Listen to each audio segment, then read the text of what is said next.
having a hard time trying to figure out this fingerstyle guitar thing, whether you're brand new to it or you've been at it for years, I have a question for you. Have you tried creating new habits? Remember, the definition of insanity is doing the same thing over and over and over and expecting different results. Einstein? Who said that? That's a good one. So today, let's check out the 5 best practice habits that I and a lot of my buddies have obsessed over the years. Actually, we're gonna probably sneak in 6 by the end. And these are all gonna be straight from the horse's mouth. Let's start with practice habit number 1 from Rev Gary Davis, finding the magic hours.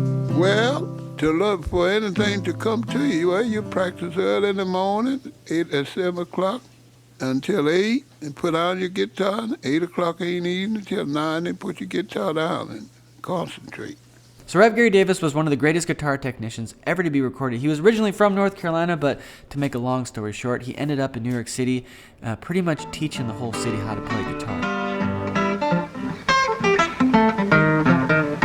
One of those dudes was Stefan Grossman, who recorded this interview. I'll link it below so you can check out the whole thing. You should also just be subscribed to Stefan Grossman's YouTube channel, Guitar Workshop. Also, if you're new here, my name is Kyle Orla. I also make YouTube tutorials on fingerstyle guitar and have a companion thing over on Patreon. And one of the questions I get asked all the time is, how do you do it? How do you make a weekly YouTube video thing over on Patreon, run a music school, support a family, and have time to practice guitar? And I'll tell you, it's through the magic hours. For Rev Gary Davis, it's 7 a.m. to 8 a.m. and then 8 p.m. to 9 p.m., which is just there's something beautifully symmetrical about that. What it implies, is at least 2 hours a day, right? But more than that, 2 hours every day, that makes sense, right? And I know a lot of you out there are like, well, I don't have any extra time, right? I've used up all my hours. And, you think about it, Rev Gary Davis has the same hours in the day as you. Bob Dylan has the same hours in the day as you do, right? It's whoever your hero is. Maybe it's Taylor Swift. It's okay. But we all have the same 24 hours. So how to find those magic hours? Here's a tip I picked up from James Clear's book, Atomic Habits. You should pick up that book if you haven't read it before. It's a great book to try to integrate more of the thing you love into your life more easily. That's a big thing here. Here's one that I do. I have a habit every morning of making coffee. I have a habit of every night making tea, right? Now there's 5 minutes boiling and there's 5 minutes brewing. That's 10 minutes each time I could practice guitar, right? A total of 20 minutes per day during quiet hours. Both of those times of day are like the quiet hours. There's not much going on. But also there's dead time. Instead of scrolling on your phone, grab your guitar. Eventually it just becomes the habit. When you make coffee, you practice guitar. When you make tea, you practice guitar. Whatever it is for you. Now, it's not a lot of extra time, right? It's just 20 minutes, but it's consistent and it's easy. It's easy, and that's the most important thing here, right? You don't want to add any more friction into your day. You already have plenty of it, right? It's an easy way to introduce more time on the guitar in your life. Before we move on to other guitar players and other guitar habits, let's go a little bit more into how Rev Gary Davis actually thought about the guitar. It's from the very same interview. It's fascinating. Well, you see, you got 3 hands to a guitar and 2 to piano. Your forefinger and your thumb, that's the striking hand. And your left hand is the leading hand. Tells your right hand what string to touch, what change to make. Unfortunately, he doesn't really extrapolate on this concept too much, but if you've been playing fingerstyle for any time at all, or definitely if you've been getting into Rev Gary Davis's stuff, the evidence is pretty clear as to what he means. So you got 2 hands, you got the striking hand, and you got the leading hand. That's how Rev Gary Davis sees it. On the striking hand, he kind of sees like you got 2 hands, right? You got the thumb and you got the forefinger, right? Those are the 2 hands of the striking hand, and then you've got the leading hand. That's what I think. How I think he sees it. Think about slow drag. Your right hand's playing G, D7, to G7, to C. Okay? And your thumb is moving through the basses that belong to each chord, right? What are the basses of G? What are the basses of D? 7, D7. What are the basses of G7? And what are the basses of C? Those are the bass strings that belong to each of those chords. What are the melody notes? Okay, that's a melody note of G. That's a melody note of D7. That's a melody note with the forefinger of G7, moving to C. That's his basic concept. But before you can really take advantage of seeing your guitar in 3 dimensions, you gotta get an educated thumb, which is one of the most well-known and most misunderstood lines of advice from Pete Seeger. First, you have to get an educated thumb.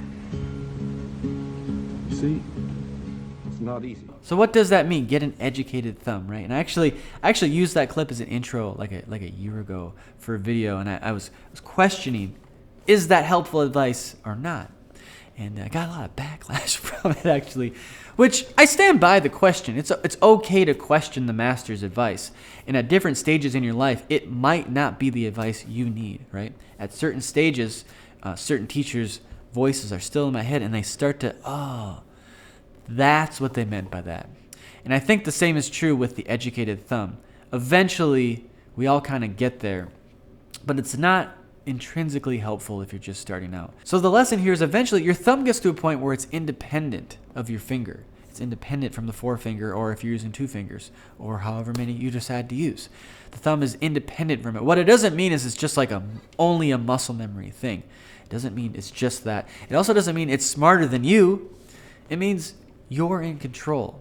You're making creative choices with your thumb, which adds a whole nother dynamic to it, doesn't it? But it's something we can all develop over time.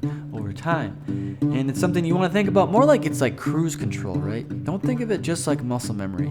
You're on cruise control, but you can still be adventurous and kind of go musical places anywhere you want to go, right? As long as you're kind of in this motion, right? You're in the vehicle, the motor's on, and you can kind of just do whatever you want. You know, move your finger around, do some hammer-ons, hammer on there, right?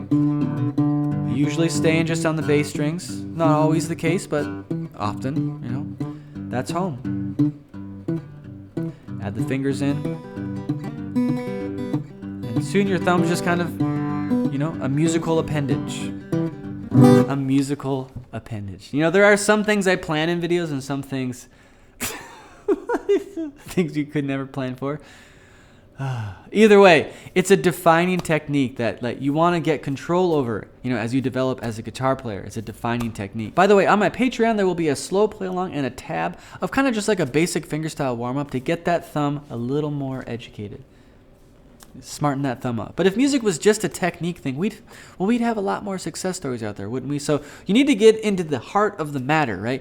Something greater than your current position. And to do that, well, you gotta learn how to steal. You gotta steal. Because that's exactly what John Hurt did. Well, I'll say it like this. In a way, I kind of stole music in a way. So there's a long history of stealing in folk music. Well, really just music in general, right? We know that Beethoven used a lot of folk melodies in some of his greatest compositions. It's also true, though, that folk songs used popular melodies in their compositions. Think about, we talked about Pallet on the Floor, right? That really comes from like a popular song. But there's a very big distinction between thieving in the night and stealing like an artist, right? There's even a book about it. It's called Steal Like an Artist. I haven't read that one yet, but it's probably a good read. If you're a student of folk music, it's kind of the main practice, right? You find a melody or a thing you like in a song, and you find a way to integrate it into your own style, right? It helps to kind of know your own personal playing style, of course, and if that idea freaks you out, if like, whoa, I don't know my own personal playing style, just ask yourself honestly, what's the most comfortable thing you can play? What's the thing you just sit down and play when you grab your guitar?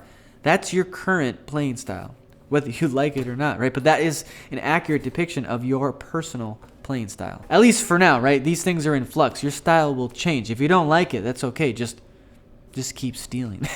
You'll find something. I recently hosted Charlie Parr here in the studio. He gave a workshop in slide guitar, and he gave us a lot of insight into his personal practice methods. And he was talking about the importance of feeling comfortable. It's got to do with your comfort level. I'm trying to practice having this just be part of my body. This is almost just like another facet of the educated thumb, but it's a full body thing now. You just want to feel comfortable and be in control. But a part of that control is being okay when you hit things that you don't want to hit. You just detour them towards the places you want to go. It's a bit like playing poker or some kind of card game. As you're building out your hand, your choices may change. You get a new card, the plan you had might not be the plan you end with, right?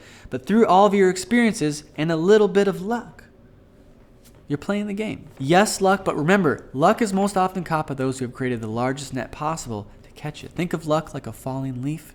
It could fall anywhere. But if you put the work in, if you created the largest net possible, you are much more likely to catch it. But if you're feeling a little bit out of luck, I want to hit you with this bonus tip, because how do you keep moving forward when you also feel like you're always moving backwards too? You're feeling discouraged. And sit next to Charlie in that very same workshop is our dear friend Dave Hunreiser. Dave Hunreiser, he's an amazing harmonica player. He plays on Charlie's records. He's also an incredible guitar player and one of the best people in the world. That's Dave Hunreiser. And the last line of advice from that hour-long workshop was probably the most important thing you could ever hear. And I hear it in my head all the time. Practice. You got to practice, and live and breathe it, eat it. Don't get frustrated. Light touch, delicate touch. It's everything. It's everything. And I got nothing more to add, folks. So go ahead and watch that entire workshop over on the Patreon if you're interested. Otherwise, you can watch this next.